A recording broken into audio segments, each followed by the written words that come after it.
যারা তোমরা thumbnail click করে ভিডিওটি দেখতে আসলে তাদের জন্য প্রথমেই বলে রাখি যে এটা কিন্তু একটা টেম্পোরারি রিক্রুটমেন্ট, 2 বছরের জন্যে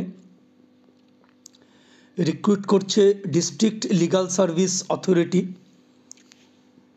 তো এখানে বিভিন্ন পদে নিয়োগ হবে, office assistant, clerk, receptionist, office peon, এইসব পদে। এছাড়াও আরও অনেকগুলো পদ আছে, সেগুলো যারা লার্নেড অ্যাডভোকেট তারা পারবে। আরও 3টি পদ আছে, তো বিস্তারিত আমি বলবো, তোমরা সাথে থাকো। আর ভিডিওর শেষে আরও একটি নতুন বিজ্ঞপ্তি বেরিয়েছে বারাসাত কোর্টের, সেটাও কিন্তু তোমাদের সঙ্গে শেয়ার করব। তো চলো আমি একদম প্রথমে নোটিফিকেশানটা খুলে নিচ্ছি। দেখো, for the post of office assistant cum clerk, একদম প্রথমে এখানে রিটেন এক্সামিনেশান হবে 60 নম্বরের 1.5 ঘন্টার, তারপরে 40 নম্বরের ইন্টারভিউ এবং টাইপিং।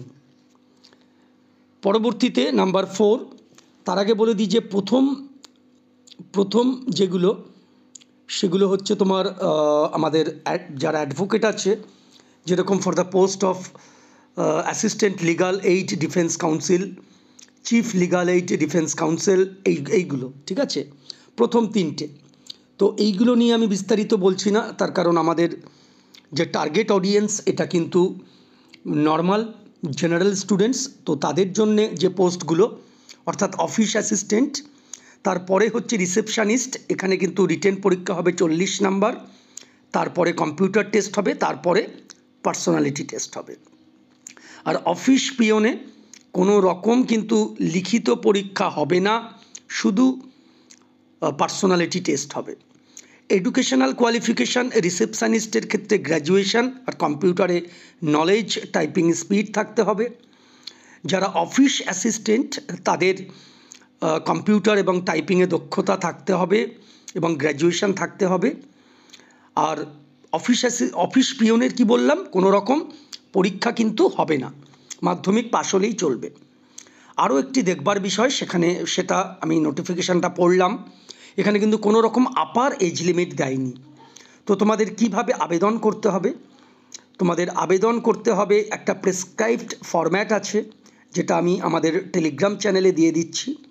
আমাদের টেলিগ্রাম চ্যানেল কি করে যোগ হবে, জয়েন করবে, এই যে ভিডিওর ডেসক্রিপশান মোর অপশানে গিয়ে ক্লিক করো, ভিডিওর ডেসক্রিপশানে আমাদের টেলিগ্রাম চ্যানেল আছে, টেলিগ্রাম চ্যানেলে আমি ফরম্যাট আপলোড করে দিচ্ছি। এই যে ফরম্যাট, এই যে প্রথম যে ফরম্যাটটা আছে, এটা হচ্ছে লার্নেড অ্যাডভোকেটদের জন্যে, এইটা তোমরা চুজ করবে না।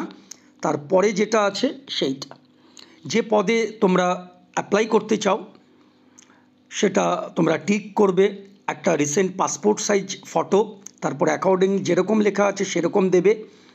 এবং এটা কিন্তু ডিএলএসএ পুরুলিয়ার অফিসে গিয়ে তোমাদের 10 তারিখের মধ্যে গিয়ে এটা জমা দিতে হবে। এটা কিন্তু বাই পোস্ট, এটা কিন্তু এন্টারটেন হবে না, এই একটা বিষয়। আর নেক্সট যে বিষয়টা বলবো সেটা হচ্ছে বারাসাত ডিস্ট্রিক্ট কোর্টের যে স্টেনোগ্রাফার যে আপডেট ছিল, অর্থাৎ পরীক্ষাটা হবে, সেইটা এবারে বলছি। দেখো, নেক্সট যেটা বলছিলাম যে বারাসাত ডিস্ট্রিক্ট কোর্ট অর্থাৎ নর্থ 24 পরগনা, যারা নাকি স্টেনোগ্রাফার পদের আবেদন করেছিলে তাদের পরীক্ষা কিন্তু 11ই জানুয়ারি অনুষ্ঠিত হবে। 11ই জানুয়ারি অনুষ্ঠিত হবে। ডিস্ট্রিক্ট জাজ অফিসে গিয়ে আরও বিস্তারিত যে অ্যাডমিট কার্ড দিয়েছে নাকি, বা অ্যাডমিট কার্ড ছাড়া হবে নাকি, এটা গিয়ে তোমাদের একটুখানি যোগাযোগ করে নিতে হবে। তো চলো, আজকে এইটুকুনি বলার জন্যই ভিডিও দেওয়া। আর আমাদের অনলাইন ব্যাচে কিন্তু ভর্তি চলছে এখন আপাতত। WBSSC গ্রুপ সি এবং গ্রুপ ডি এর ব্যাচ হচ্ছে, পরবর্তীকালে অন্যান্য ব্যাচ আসবে, আমি অ্যানাউন্স করে দেব। অনলাইন ব্যাচে কী করে ভর্তি হবে সেটাও ডেসক্রিপশান বক্সে পেয়ে যাবে। আর আমাদের WBSSCর স্টাডি মেটেরিয়াল কী করে পাবে সেটাও কিন্তু ডেসক্রিপশান বক্সটা ফলো করে নাও। আর পুরো নোটিফিকেশানটা কিন্তু আমি আমাদের টেলিগ্রাম চ্যানেলে দিয়ে দিচ্ছি।